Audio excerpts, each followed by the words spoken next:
Hello and welcome to the live podcast, Win More on Purpose. Today we have David Schatzkamer with us, also known as Schatzi, about the power of play, how to tap into flow for life and business.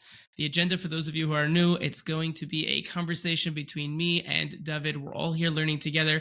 Write down those questions. There will be a Q&A at the end, and there'll be a special offer, so make sure to stay tuned. For those of you who are live, you can put into the chat where it is you're coming in from, what it is that you're working on today, or you can just take the opportunity to introduce yourself and tell us what it is that you do. For those of you who don't know me, my name is Yaacov Steinberg. I am a sales coach for creatives and have been doing so full-time now for 5 years. And when I first started, I noticed that people were able to build 6-7 figure business on their own. They're good at what they do. They're passionate. Some along the way, they learned how to speak to people. But at some point, they'd hit a glass ceiling, either because they were making it up as they went along, and that'll only get you so far, or they didn't want to be that stereotypical used car salesperson, sleazy, pushy, kind of getting people to buy things they didn't even feel they needed. And that's where I came into the picture. Mindset, techniques, skills, really helping creatives to get that confidence and clarity to understand who they needed to speak to, where to find them, what to say, how to say it. And thankfully, I've been able to work with quite a number of people that are pretty well known on LinkedIn, be it Chai Fishman, Hoodie Bloch, Hoodie Greenberger, Eli Bosch, just to name a few. And Baruch Hashem, the clients that I've worked with have been able to see amazing results.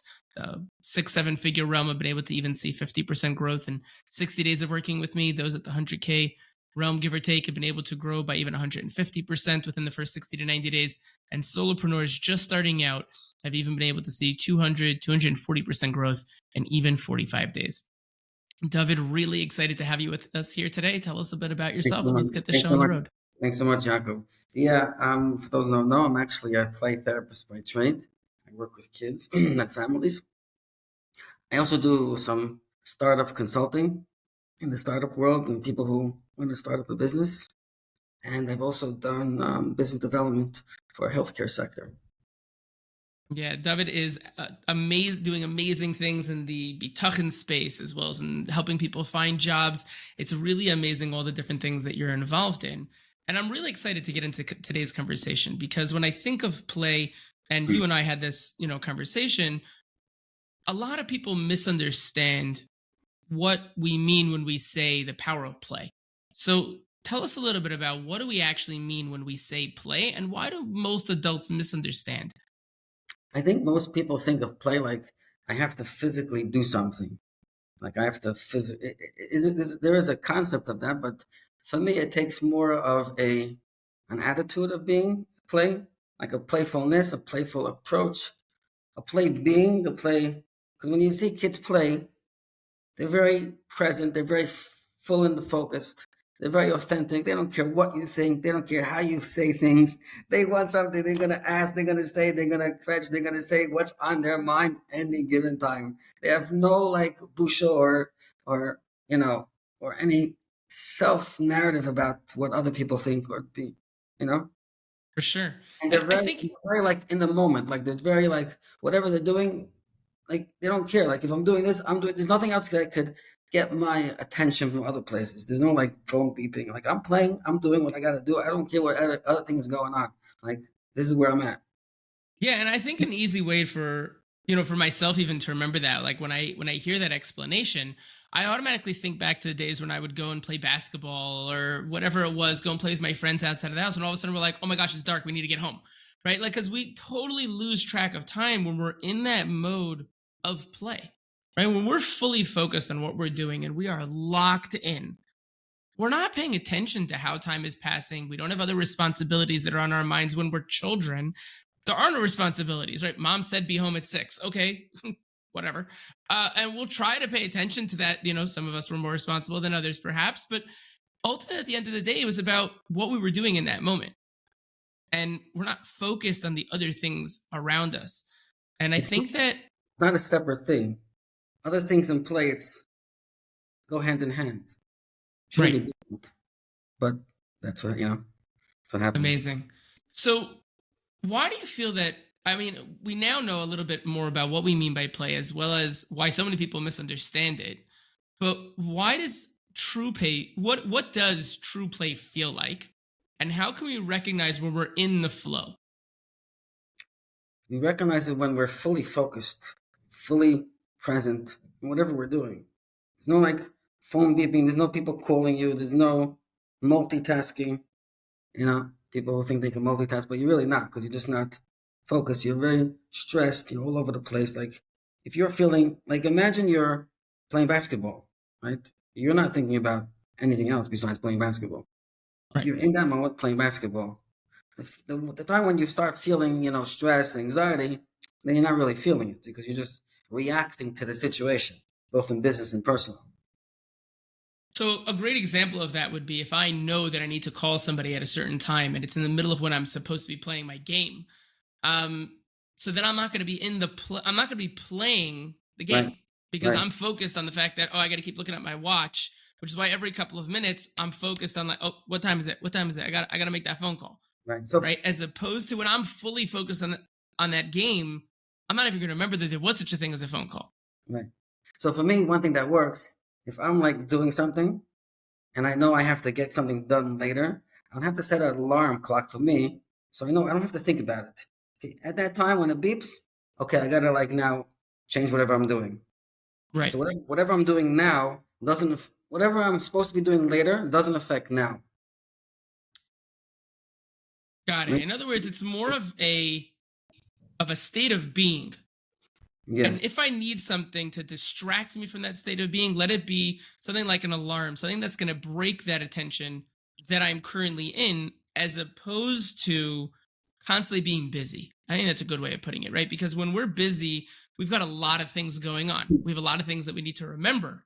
right. And that need of remembering, the need of keeping in mind the things that I have going on interrupts our play. So often than not, if I'm in the middle of doing something, and obviously we all have thoughts that come and go, I have a piece of paper. So if something comes up, I'm in the middle of doing something, I'll just write a note. So I don't have to think about it. I don't have to remember it. It's there, and I can just go back to being focused here. Amazing. So it's the idea more of not being busy with stuff and just doing what I'm in the middle of doing. Okay. What happens when we lose play? So, Right? So what happens when we're not really focused on this idea of play? We're not focused on what it is that we're doing. so we're, And how we're does that show up in our businesses and in our personal life? so often very much like we're pulled against play and we're pushed away. Like we get work, we get serious, we have family, we have to move up the ladder in careers, we have family, we have religious, we have community. We're just pulled away from that experience type of thing. So think of people, let's say people have midlife crisis or teenagers that are, the parents sign them up to every single thing under the bus, arts and games and programs and leagues and whatnot. There's no like time to like just be, I guess, in a way. Like they focus on like good grades and people focus on making money and whatnot. So often we're very much for society just pushes it away from our way we were when we were a child. Like Mm, and people often think why we lose it because people think it's a very childish thing to do. It's very babyish. Okay, you're gonna play like what are you 2 years old, 4 years old? Like like what's going on here? Like I'm a serious person. I got a profession. I got a job. I got a family. Who the heck has time to play? Like seriously? Like that's where we lose it because unfortunately society or the world life struggles. It's a natural thing. You have to make money. You have to pay bills. You have a family. People, religious obligations, community obligations. It just takes it away from that original feeling that we have so ingrained at a younger stage. right, for sure. And I think it's interesting because even the terminology we use, we want to be productive adults, Yeah. productive parts of society, right? So What does productive mean? It's the opposite of play. yeah, Productive means you're busy, you're doing stuff, you're getting stuff done, you're moving through all the different tasks that you have, as opposed to the idea of play, from the way that we've defined it today, is not being busy. It's just fully engaged and focused on what you're doing today, whether it's you're designing something, whether you're playing a basketball game, or whether you're just spending time with your kids, right. right? It's just being in that moment and not allowing for distractions, not even remember there's such a thing as distractions. You know, Rachel Eden, she's a very popular coach.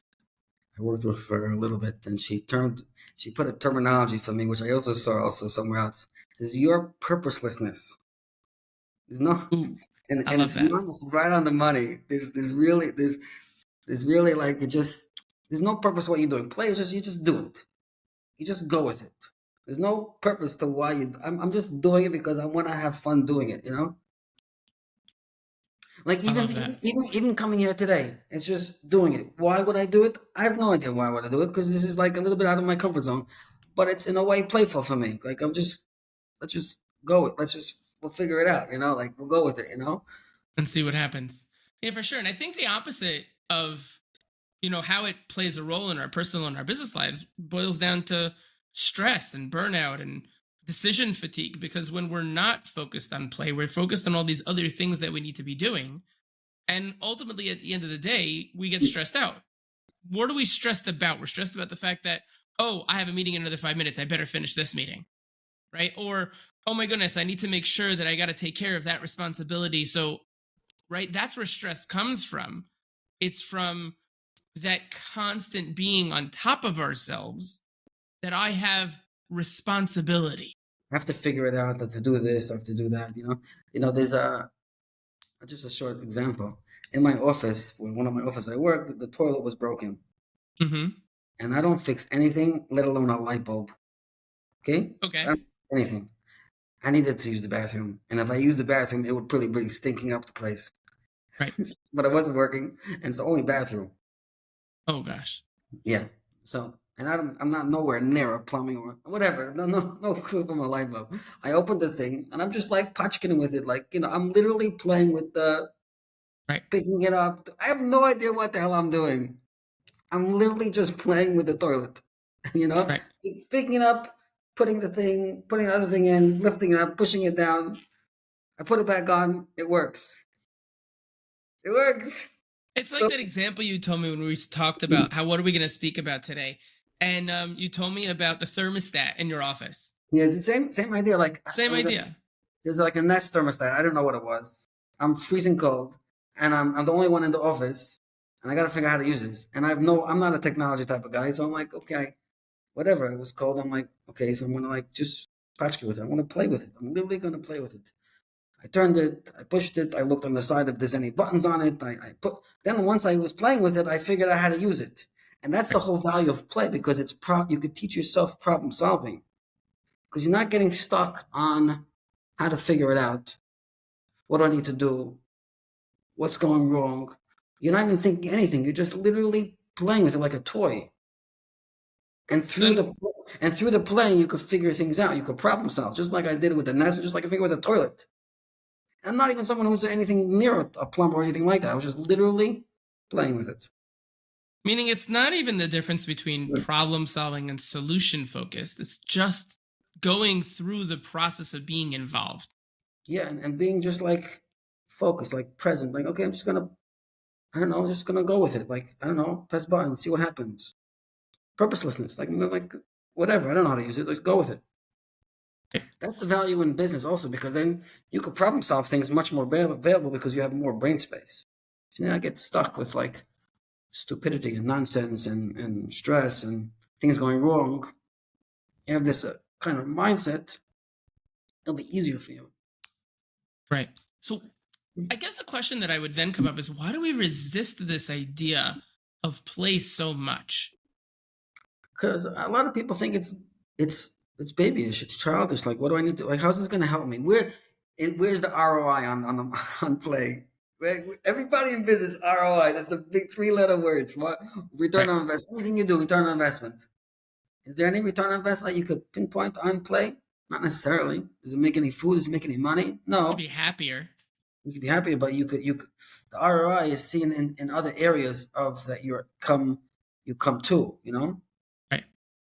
whatever In other words, you when we're productive focused, so then there's an ROI on that, right? Because I know that if I have these amount of tasks and I get those tasks done, so then I'm able to move forward. And if I right. know that I'm going to do the consistent actions every day that I need to do, I'll see results, Yeah. right? Whereas what we're talking about is gamifying it. enjoying the process, not by focusing on how many tasks I need to get done, but just being in the moment. I'm just doing whatever it is that I need to do right now. And when I get bored of it, I'll go on to the next thing. Right. Not saying there's no place to have goals and aspirations and stuff, but there's a way to doing that though. Not to get bogged down by it, not to get like stressed about it, not to get like frustrated about it. So let's delve into that a little bit more. So, how do we start bringing play into our daily routines, right? So, without it feeling like it's a waste of time, how do we bring play into our regular, every single day lives? You know, one thing would work is something physically also. Like, Okay. just example, I'm in a conference room. I decided, I'm going to buy a ping pong set and a net. It's a nice big table. And Stam will just take a 5 minute, 10 minute break, whatever, in between. There's a couple of staff here. We play ping pong. Just something Nice. to, just something that you like to do, you enjoy doing. It gives a little bit more chayas to who you are and where you are, And it's a simple thing you can do. In other words, it doesn't have to be a consistent state of being, right? Some of us, yourself as an example, are always, let's say, in a state of being, right? Purposelessness, right? For those of us, I'm a perfect example of this, right? I was just speaking to someone the other day. I'm like, I'm going to be talking about the power of play. I'm like, for the life of me, I do not understand what this even means, right? Like, I have such a trouble with it. And I was saying, like, from what you're explaining, there's two ways that we can bring this into our lives, right? One is we can literally create a space, a time, an action that is literally play, right? Baby steps, like you said, taking the conference table, turning it into a ping pong table for a couple of minutes and just having fun, right? And then alternatively, and I mentioned this a couple of minutes ago, I think another way that people could do it is they could gamify whatever they're doing, right? So making it not about the task itself and the result of that task, but just being in the moment of the task, Right. right? And you can, So an yeah. easy example of that is like, I create graphics for the podcast, right? So I could be like super like, I gotta get this done because I've got 5 other things to do, right? I could be like totally like in the mode, productivity based, or I could be just like, I'm just having fun, like doing this thing, right? Like, and again, it depends like how much creativity is really involved. Like this probably felt better when I was like doing my banner, right? Because I have a creative side to me Yeah. and I was having fun. Like I just played with it and I did this Right. and I changed that and I sent it to someone who, I know once I was finished, I'm like, okay, my branding person, I'm like, how does this look? Is this okay? Does it work? There were some different things that needed to be tweaked a little bit. I'm really happy with the results. And I was just in it. I just enjoyed doing it the same way that I enjoy coloring when I'm just being in that moment. And I have a timer, let's say for a couple of minutes, let's say 5 minutes. I know, okay, I'm just going to give myself some space right now to just do that. It can be the same thing in our everyday lives. But also, what has an effect is the other people around you. I'll just give an example. Okay. I was in Israel. We Mm-hmm. had a we had a meeting scheduled, right? Right. And you couldn't make it, right? But you don't have to concoct all of these weird excuses. You just said I was tired. I needed sleep. There was no like in your mind.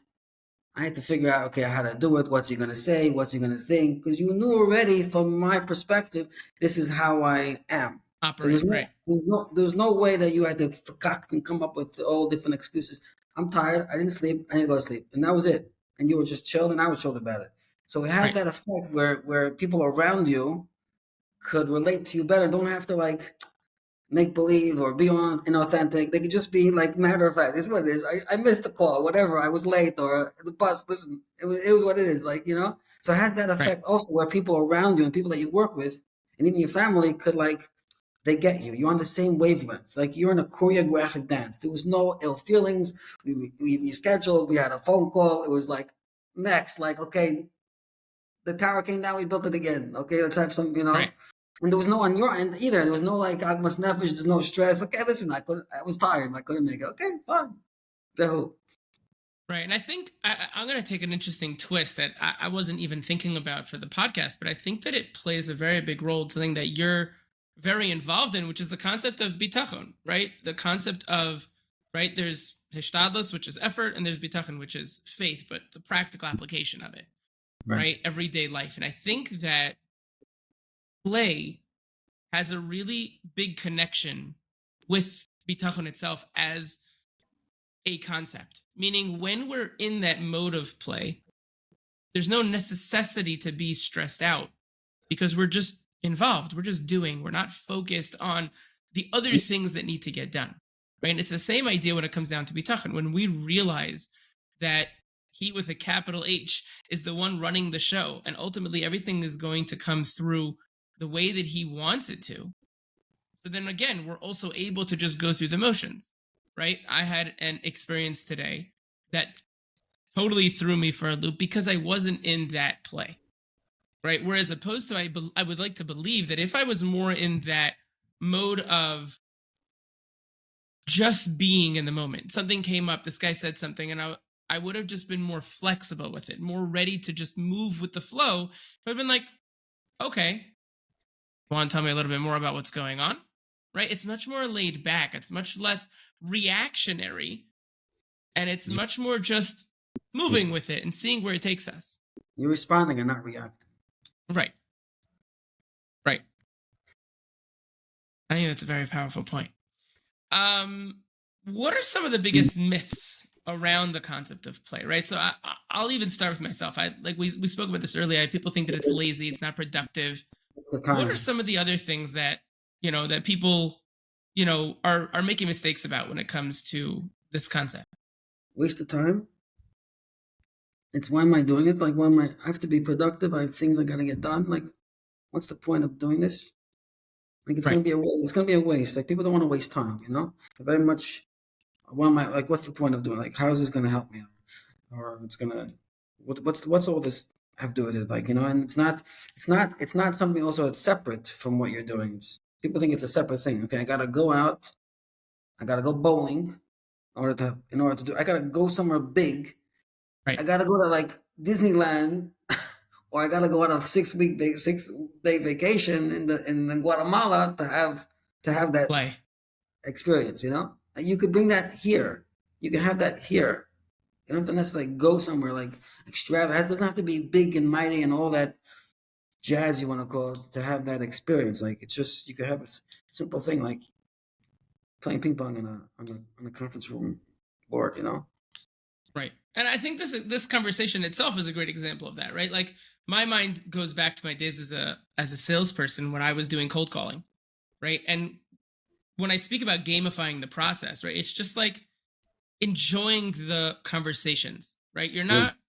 It's not agendaless entirely because there is a purpose to the madness and what it is that I'm doing. There's a purpose to the process. But even this conversation, like, we're just having a regular, normal conversation that is set up in a way that people are going to get value. There's going to be an impact and they're going to be able to potentially change their lives through it. But you and I in this moment are just having a great time enjoying the conversation together, right? I'm not focused on, oh, what time is it? I gotta, move things forward, where a lot of times when I am in podcasts, I am checking the time to make sure that, I'm moving it along at the right pace and everything's paced out. But in a lot of the really great conversations that I've had, I'm not even focused on any of that. It's just one-on-one, just enjoying the conversation and just moving along with it, right? So even in our everyday lives, when it comes to the regular conversations that we need to have with clients, with prospective clients, with people that we're talking to, with our content, when we move into that mode of play and we stop trying to squeeze as much as possible out of everything, single little thing that we do, and just allow the process to flow, I think that's really where the ROI is on the process. Because like you said earlier in the conversation, that's when we're really going to improve ourselves, right? You mentioned it improves decision making and problem solving and creative thinking. All these things are breakthroughs to a certain degree that result from the idea of allowing play into our everyday lives. Would you agree with that? Yeah. 100%. And I think I know for myself, as someone who's constantly involved in, speaking to people and helping people to grow, I think that shift is something that, a lot of people deal with this, with burnout, right? Emotional fatigue and decision-making fatigue and all these, different fatigues, right? I think that, in thinking about it in this moment, right? It's not like I thought about this before so much, but And thinking about it in this moment, I think that one of the reasons that happens is because we're tiring out our brains by constantly being focused on the tasks at hand. Whereas opposed to, in this idea of play and the power of play, is the fact that you're never really tiring yourself out in that way. Someone made a post on LinkedIn. He says, he said, I work like 2-3 hours a day. Right. My boss happened to see it.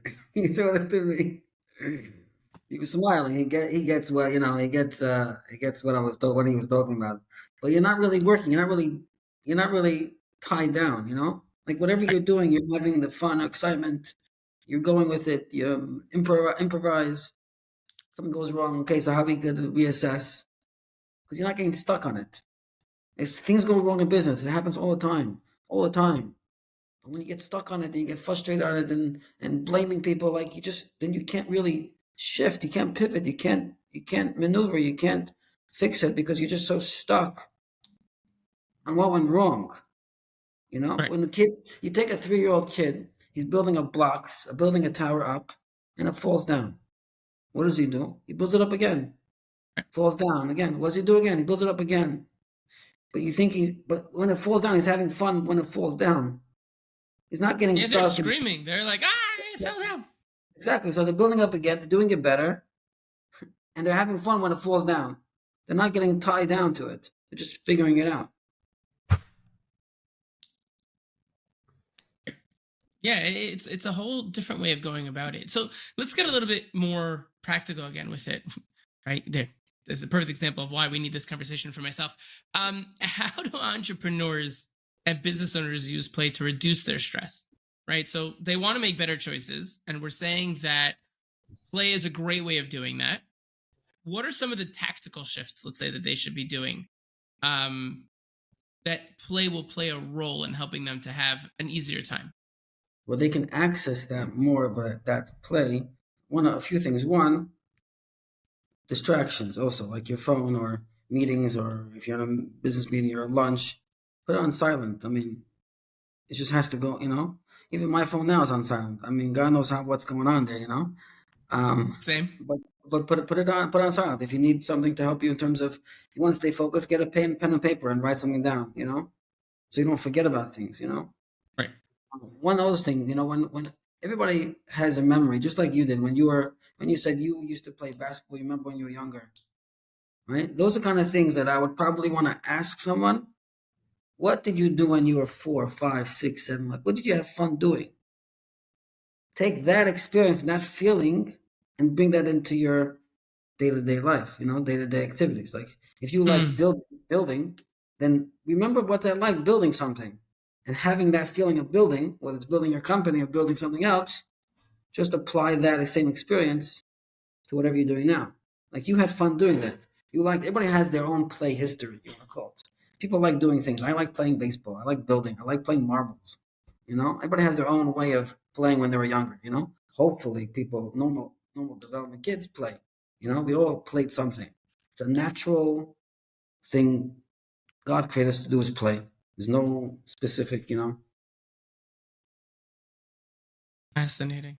So if I'm understanding that correctly, you're saying that we can take the same concepts, the same aspects of the play of whatever it was that we enjoyed, and just find what it was that we were enjoying in that moment, and then apply it to what it is that we are Because that's doing what in, was in any that given was moment now. that's what was lost. Right. Because we got too far, and then life and school, and we had to get grades in every single league we have to get into, and then we had to get married and Everything's work. about being Yeah, productive and getting good then, marks, and everything's then, about stress yeah, and moving but away from that. that just moved away, right? Because of Right. just life, survival, and doing things. Right. And Like I sometimes, think I would. I mean, you can call me whatever. So I'm on the street, and I don't know where you live, but I'm in Brooklyn. There's like white lines, right. crosswalk. So sometimes I would hop and scop on the white ones only. Sure.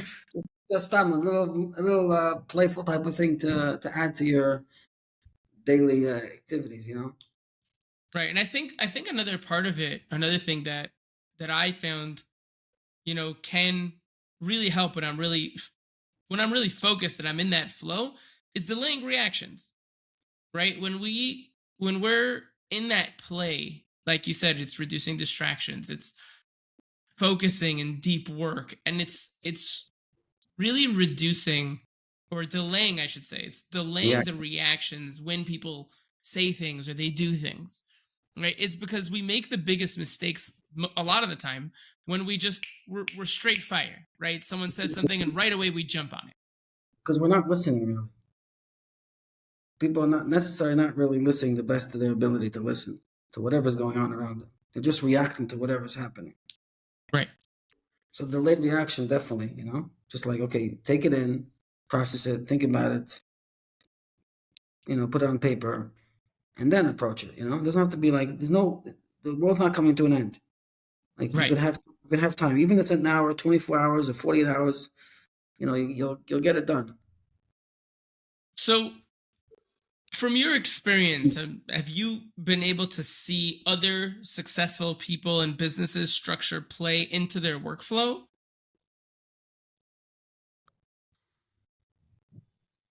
Nothing, no one that I met personally.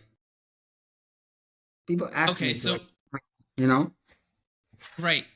So what would you say are some of the things that, a play driven business, let's say, right? So someone they're ready to take that move. They're ready to start applying play more to their everyday lives. What would you say if you were going to try to figure out, what would a company look like that was play driven? What are some of the things they should be doing? Like, taking a 5-10 minute break and playing ping pong, right? As an example, what are some of the other things they can do to really start building that into their culture of whatever it is that they're doing? with their staff too. They could develop that type of, they make a program, like you make like a competition or something that get exciting about different things. Let's say people are making phone calls, like who can make the most phone calls and you can do in sales, people make the most phone calls, have competition. You can make it exciting for them. You can play games within the context of whatever you're doing. Like how many people can we get a meeting with, today, or if we're reaching out to prospects. Okay, who's Right. doing what? Which states? Who's doing which states? What? You could get creative. Different things you can do in terms of making that environment, making that thing a little bit more entertaining. But it's just trying to think a little bit more out of the box, a little bit more creative to try to make the atmosphere one of more playfulness Also, it as doesn't happen. opposed to just Everybody, focusing. also, it doesn't happen. Everybody's in the meeting. Everybody's on their phone. Right. Like come into a conference room, there's no phone. Just turn it off. Like, Yeah, my but, wife and I always find that fascinating whenever we go out on a date, right? We try to do that weekly. yeah. We're fascinated. Like you see people, they're literally in the restaurant, they're sitting with each other, and they're both doing this. I was in a restaurant. It's mind-boggling to me.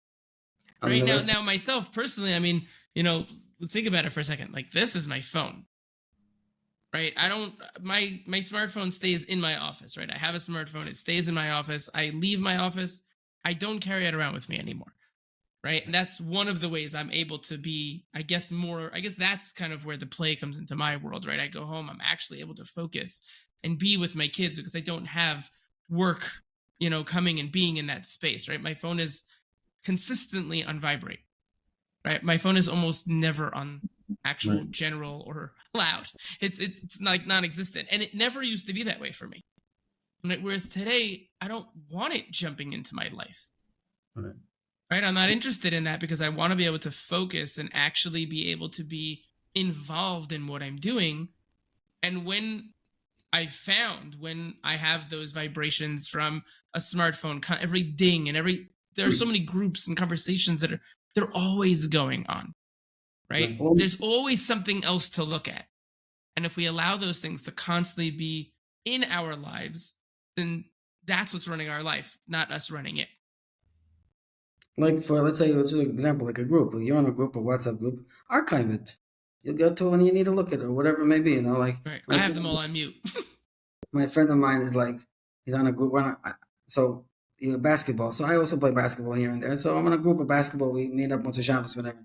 And Sure. my group is archived, and my friend who's my coworker, his group is not archived, and they're talking about a whole bunch of stuff, and he's getting all frustrated. Just archive it. You don't have to see it. Motzei Shabbos, you look at it and you go play. Just Right. practical things that you can do around your whole daily daily life to give you the availability to be present to whatever you're doing.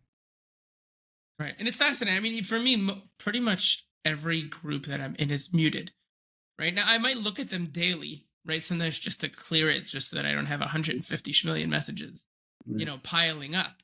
But for the most part, if I want to look in and see what's going on, I mean, I'll notice the little @ sign if someone tagged me. Right. Yeah. Right. So if it's super important, it'll show up. I'll see it at the top of my feed of, my WhatsApps, whatever it is. Yeah. But other than that, like, I don't need every ding and dong and every single little thing that's going on. It's just distracting for me. Um, and I think that that's, a very big aspect of being able to be involved in what we're doing, right? Because, like we Whatever, said, whatever we're doing to be fully involved. Like people ask me, okay, so now how do you do everything? You help people with jobs. You right, run Schatzkamer. Yeah, you have a full-time job. You see patients. You do consulting. Okay, do you have a life? Like, where's the 24? Like, can you give me 24 extra hours? I right, could. I really could. Not physically, but I could because whatever I'm doing, I'm fully focused, fully in it. right. Like I'm not distracted by anything else. And I put things in place so I don't get distracted in things. You know, even the Right. So simple. it's why you're able to focus on so many different things, because you're not focused on every single one all at the same time.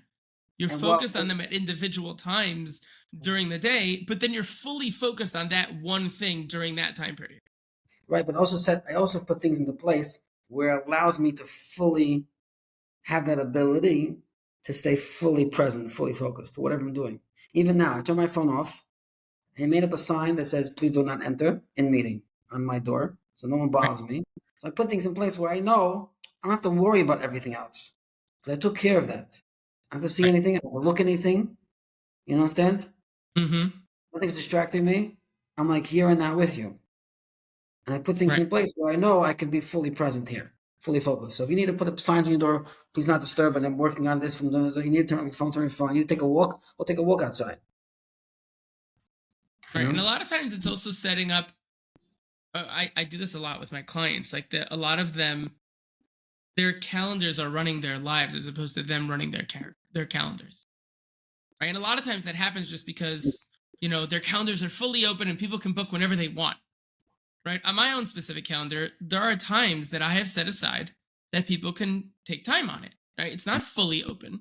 I have certain times that I want to be doing different things, and I don't really want people being able to just grab a spot on my calendar during a time when I would like to be focused on other things. Right. That's the mistake that people make, where they're constantly in their business and not working on their business because they don't ever have time for it. And then they wonder why. It's because they're not controlling it.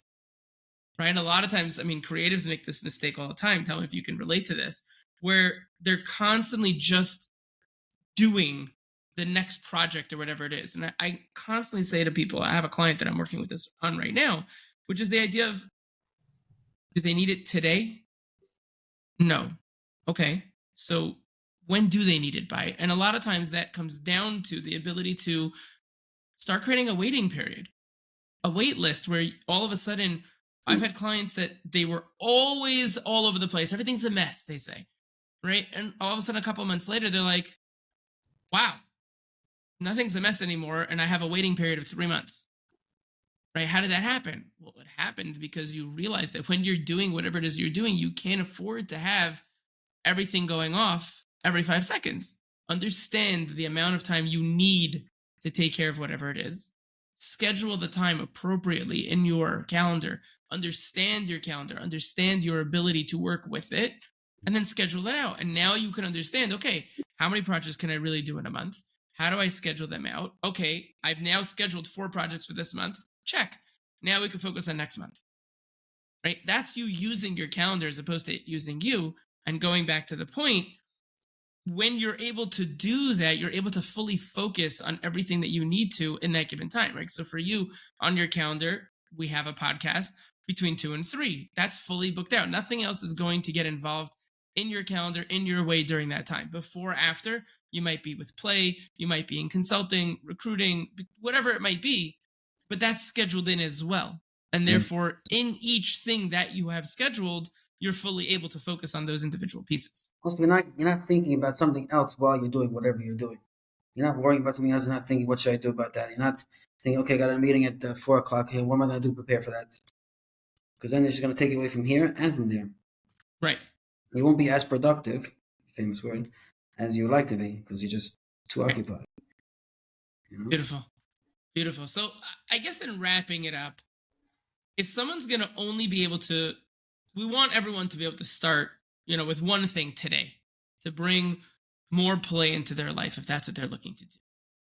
If they had to choose that one thing, if you could tell us what do you think that one thing should be? I'll tell you something practical. I'll tell you something a little bit more not practical. Okay. Practical, as we both know and everybody else knows, our phone is a very big distraction, for better or for worse. Mm-hmm. The next time you go into a meeting, just try to keep it outside the meeting. Try to put it on silent. Give the phone to someone else. Sure. You monitor it. That's a practical thing to do. A non-practical thing to do, which I touched on. Think about when you were younger, what you liked to do. You liked to play baseball. What about baseball you liked? What was the feeling about it you liked it? And see those kind of experiences, those kind of feelings, how you can bring it into your daily life, or at least schedule that kind of feeling, or incorporate that into your Mondays. Make it a Monday day so it doesn't get overwhelming. Okay, I got to do this. What am I going to do? Schedule that kind of experience on a day, on a time.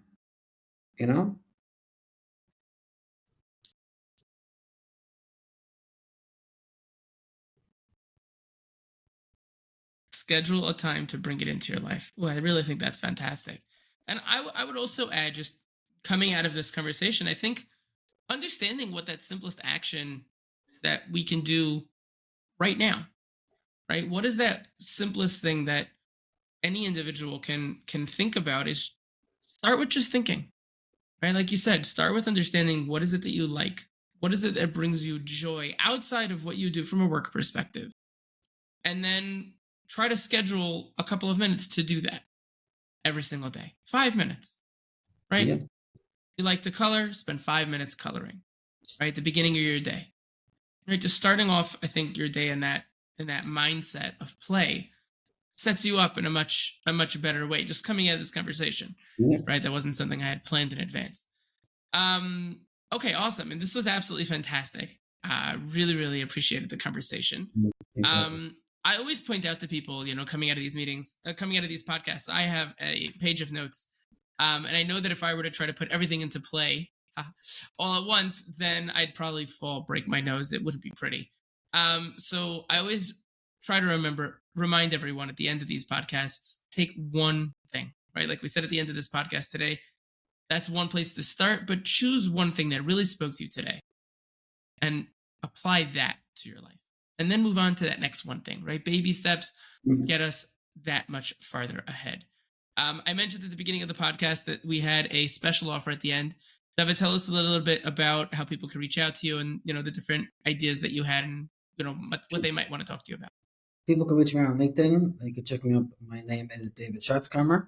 Check me there if you want. You can Going to call be me. in the description. You can call me toll free also, 1-888 Schatzy, SCHATZY. And if you need any help in terms of finding a job or looking for hiring, I could definitely help you on that end as well. Absolutely fantastic. And people should just know it's something that I think is an anomaly to so many different people. If you call Schatzy, he will call you back. I think it's something that very many people get very confused about, but that's simply because of play, right? When Schatzy's in calling back mode, he's in calling back mode, and that's what he's doing during that time. So now it's been a little bit revealed how that works. But for those of you who appreciated this podcast, you are more than welcome to join us weekly. We speak about things that are timely, interesting, that you can add to your skill set toolbox.